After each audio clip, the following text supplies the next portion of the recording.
Ako si Hermana Bale Susana. Sa buong buhay ko, laging naririyan ang hamon. Parang sa bawat hakbang ko, may nakaharang na hadlang. Pero sino nga ba akong magrereklamo? Ako si Hermana Bale, isang simpleng babae mula sa isang baryo na ang buhay ay puno ng sakripisyo.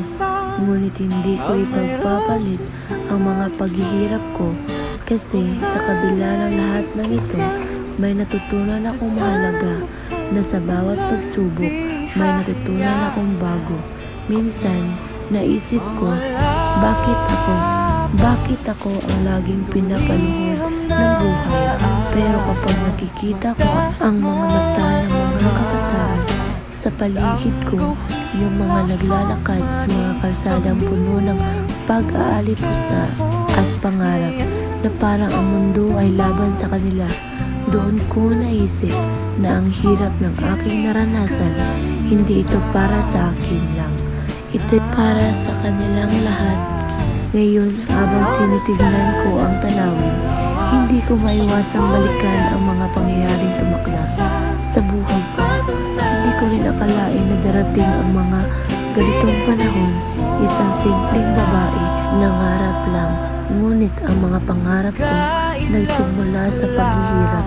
Naalala ko pa nung bata pa ako, ang buhay namin ay puno ng sakripisyo. Ngunit natutunan kong magpatawad at magbigay ng kahit kaunting kabutihan. Minsan naisip ko kung bakit ako na lang lagi ang mga nakararanas ng hirap at pagsubok. Pero sa kabila ng lahat, natutunan kong maging matatag. Isang mahalagang pangyayari ang nangyari sa buhay ko nang namatay ang aking ina. Ang pagkawala niya ay isang malupit na dagok. Wala akong tagapagtanggol, wala na akong gabay, ngunit hindi ko pigilit na magmukmuk sa sulok. Nagpatuloy ako, tinahak ko ang aking landas ng buhay na puno ng pasakit. Minsan, ang mga sakit sa puso ay hindi agad nagagamot, ngunit natutunan kong pagtiisan.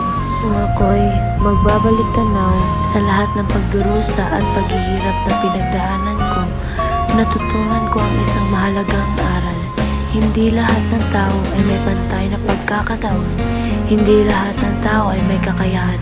Ang iba sa atin ay pinanganak na may kalakip na kalupitan ng buhay, ng kahirapan, ng diskriminasyon. Hindi ba parang ngayon, sa lipunan na ating ginagalawan, ganun pa rin ang mga mahihirap, ang mga kababaihan, ang mga hindi nabibigyan ng tinig, sila pa rin ang nahihirapan. Ang buhay bilang babae ay puno ng mga pagsubok, mga pag-alinlangan, mga kalpitan at mga limitasyong itinakda ng mundo.